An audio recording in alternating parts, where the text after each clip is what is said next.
आज हामीले सङ्घ प्रदेश र स्थानीय तह समन्वय तथा अन्तर्सम्बन्ध ऐन 2077 को परिच्छेद 2 मा सङ्घ प्रदेश र स्थानीय तह बीचको अन्तर्सम्बन्धका आधारहरू रहेका छन्। तिनीहरूको बारेमा केही जानकारी लिएर आएका छौँ। सङ्घ प्रदेश र स्थानीय तह बीचको अन्तर्सम्बन्ध त हुन्छ, सङ्घ र प्रदेशको हुन्छ, प्रदेश र स्थानीय तहको हुन्छ, स्थानीय तह सङ्घको हुन्छ, अनि सङ्घको प्रदेशसँग, प्रदेशको स्थानीय तहसँग, स्थानीय तहको सङ्घसँग, अनि स्थानीय तहको प्रदेशसँग सम्बन्ध त हुन्छ। तर ती सम्बन्धका आधारहरू के हुन्छ, के आधारमा त्यो अन्तर्सम्बन्ध कायम भएको छ, अन्तर्सम्बन्ध कायम रहिरहेको छ, ती चाहिँ आधारहरू हामीले जानकारी गराउँछौँ। सङ्घ प्रदेश र स्थानीय तह समन्वय तथा अन्तर्सम्बन्ध ऐन 2077 को परिच्छेद 2 मा सङ्घ प्रदेश स्थानीय तह बीचको अन्तर्सम्बन्धका आधारहरू उल्लेख गरेको छ। यसमा के भनेको छ भने 1. संविधानमा भएको व्यवस्था अतिरिक्त सङ्घ प्रदेश र स्थानीय तह बीचको अन्तर्सम्बन्धका अन्य आधार देखाए बमोजिम हुनेछन् अरे। संविधानमा भएको व्यवस्थाका अतिरिक्त संविधानमा व्यवस्था चाहिँ गरेको छ, संविधानमा व्यवस्था गरेको बाहेक संविधानमा नसमेटिएका, संविधानमा छुटेका अन्य आधारहरूको बारेमा सङ्घ प्रदेश र स्थानीय तह बीचको समन्वय तथा अन्तर्सम्बन्ध ऐन 2077 मा व्यवस्था गरेको छ।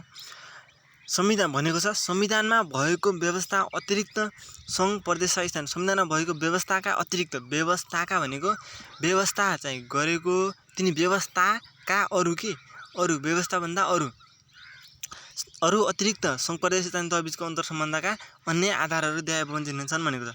राष्ट्रिय हित आधारभूत विषयमा राष्ट्रको हित गर्नका लागि अनि राष्ट्रका आधारभूत विषयहरू, सामान्य कुराको परिपूर्ति गर्नका लागि सङ्घ प्रदेश स्थानीय तह बीचको अन्तर्सम्बन्ध कायम रहनेछ, अन्तर्सम्बन्ध हुनेछ भनेको आधार भनेको। त्यसपछि राष्ट्र गौरव र एकताको संरक्षण, राष्ट्रको गौरव अनि नेपाल राष्ट्र जोगाउन बहुभाषिक भौगोलिक यो राष्ट्रलाई जोगाउन पनि त तिनै तहको त अन्तर्सम्बन्ध चाहियो। राज्यका निर्देशक सिद्धान्त नीति तथा दायित्वको पालना कार्यान्वयन, राज्यका निर्देशक सिद्धान्त नीति तथा दायित्वको पालना कार्यान्वयन गर्न सङ्घले मात्रै चाहेर हुँदैन, प्रदेशले मात्रै चाहेर हुँदैन, स्थानीय तहले मात्रै पनि चाहेर हुँदैन।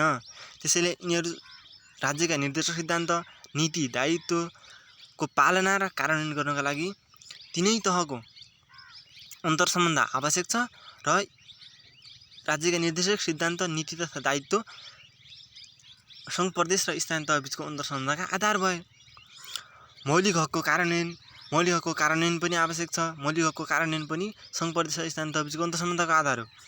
राज्यका नीति सम्मान र कार्यान्वयनमा योगदान, संविधानका व्यवस्थाहरूको समग्रतामा सामञ्जस्यता अनि लोकतान्त्रिक मूल्य मान्यतामा आधारित समाजवाद अर्थतन्त्र निर्माण गर्न पनि अन्तर्सम्बन्ध यो निर्माण गर्नको लागि अन्तर्सम्बन्ध कायम गरेको। अन्तर्सम्बन्ध यिनी कुराहरू भएपछि अन्तर्सम्बन्ध हुन्छ है। अन्तर्सम्बन्ध गर्न यिनी कुराहरू भएपछि अन्तर्सम्बन्ध गर्न आवश्यक छ। यिनीहरू कुरा गर्नको लागि, यिनीहरूको परिपूर्ति, यिनीहरूको आपूर्ति गर्नको लागि अन्तर्सम्बन्ध आवश्यक छ भनेको।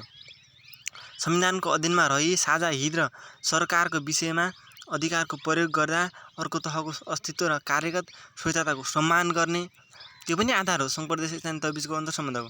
नेपाली नागरिक बीच समान व्यवहार र सुरक्षा गर्ने, सबै नेपाली नागरिक भइसकेपछि त सबैको सुरक्षा अनि समान व्यवहार गर्नुपर्छ सबैलाई। सबैले, सङ्घले, प्रदेशले, स्थानीय तहले समान व्यवहार र सुरक्षा गर्नु, यो पनि अन्तर्सम्बन्धको आधार हो। कानुन, नीति र न्यायिक र प्रशासनिक निर्णय कार्यान्वयनमा आपसी समन्वय, परामर्श, सहयोग तथा सूचनाको आदान प्रदान अनि प्राकृतिक तथा भौतिक स्रोतको संरक्षण अनि प्राकृतिक, भौतिक तथा वित्तीय स्रोतको दिगो व्यवस्थापन र लाभको न्यायोचित वितरण, भ्रष्टाचार निवारण र सुशासन प्रवर्धन, पारस्परिक सहयोग र सहकार्य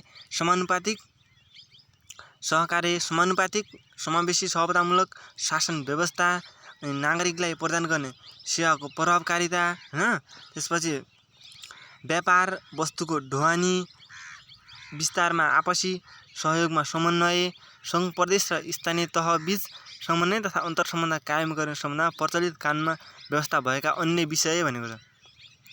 यति मात्रै होइन, पहिला सुरुमा के भन्यो हेर्नुहोस्, संविधानले भएको व्यवस्थाका अतिरिक्त, संविधानमा व्यवस्था गरेका भन्दा अतिरिक्त चाहिँ यिनीहरू भए। अनि यिनीहरू भन्दा पनि सम्पूर्ण राज्य सञ्चालनको लागि आवश्यक पर्ने नीति, विधि, कार्यविधि, सेवा प्रवाह जस्तै जुनसुकै कुरामा पनि पुर्याउनको, जुनसुकै कुरा सेवाग्राहीसम्म चाहिँ पुर्याउन अथवा जनताको समस्या पुर्याउन सङ्घ प्रदेश स्थानीय तहबिचको अन्तर्सम्बन्ध अनिवार्य छ। त्यसैले सङ्घ प्रदेश र स्थानीय तहबिच समन्वय तथा अन्तर्सम्बन्ध कायम गर्ने सम्बन्धमा प्रचलित कानुनमा, यसमा मात्रै नभएर, संविधानमा मात्रै नभएर, संविधानमा भएको व्यवस्था मात्रै नभएर, अनि सङ्घ प्रदेश स्थानीय तहबिचको समन्वय तथा अन्तर्सम्बन्ध ऐन 2077 व्यवस्था गरेको मात्रै नभएर अन्य कानुनमा व्यवस्था भए बमोजिम सङ्घ प्रदेश स्थानीय तहको अन्तर्सम्बन्ध रहनेछ भनेको छ। सङ्घ प्रदेश र स्थानीय तहबिचको अन्तर्सम्बन्ध सबै यो देख्न सक्नुहुन्छ, स्क्रिनसट पनि गर्न सक्नुहुन्छ हजुरले। यो 10सम्म छ, कदेखि 10सम्म छ। अनि छोटो छोटो बुदाहरू पनि छन्, लङ बुदाहरू पनि छन्। बुझेर पढेपछि सजिलो छ, याद गर्न पनि सजिलो छ। राज्यको राष्ट्रिय हितका आधारभूत विषय बारे अनि त्यस्तै धेरै कुरा गरेको छन्। राज्यको निर्देशक नीति तथा दायित्वहरूको पालना, कार्यान्वयन गर्ने, मौलिक हकको कार्यान्वयन गर्ने भनेको छ। अनि पारस्परिक सहयोग गर्ने, भ्रष्टाचार सुशासन प्रवर्धन गर्ने जस्ता कुराहरूमा विशेष जोड दिएको छ। त्यसैले सङ्घ प्रदेश र स्थानीय तह बिचको अन्तर्सम्बन्धका आधारहरू एकदम इम्पोर्टेन्ट छ है साथीहरू। यो एकदम इम्पोर्टेन्ट छ, इम्पोर्टेन्ट क्वेसन हो यो चाहिँ। लङ क्वेसनमा सोधेको हुन्छ, 5 मा 10 मा सोध्ने गरेको हुन्छ, VVI छ, एकदम VVI छ यो क्वेसन। त्यसैले राम्रोसँग पढ्नु होला। सङ्घ